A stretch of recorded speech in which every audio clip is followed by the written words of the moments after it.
لكن اللي انا اقدر اقوله لك ان والله العظيم التعليم في مصر اتدمر.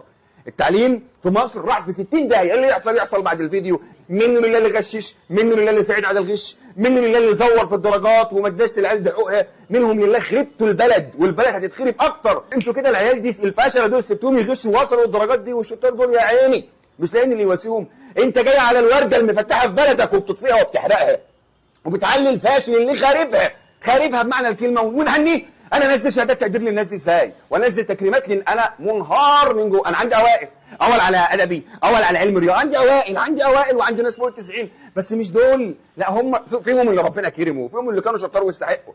العيال مجهودهم ضاع. انت متخيل البلد دي رايحه فين؟ انت متخيل كميه الغش اللي خرجت لك عيال فشله ولا عندهم ضمير في مذاكره، ولا اهاليهم عندهم ضمير، ولا مراقبينهم عندهم ضمير، والله غش في غش والله سماعات. دول هيوصلوا لايه؟ والسنين الجايه البلد دي هتكون عامله، انت هتروح تكشف عنده، وده اللي هيبني لك بيتك لو هو مهندس. كل حاجه هتبقى متدمره الا لو ربنا كرم حد وتاب. لكن احنا برضو هنهنئ الشاطر على جهده، وهنقول حتى لو ان الشاطر اللي كان عندي بيقفل في كل الشتات والامتحانات كان بينقص درجه 2، ده الاقيه جايب 54 و55 و70 و62 درجات ضايعه خالص، ولا اللي ما كانش خالص جايب فوق ال 90. يبقى كده فعلا البلد ضاعت والله العظيم واتدمرت.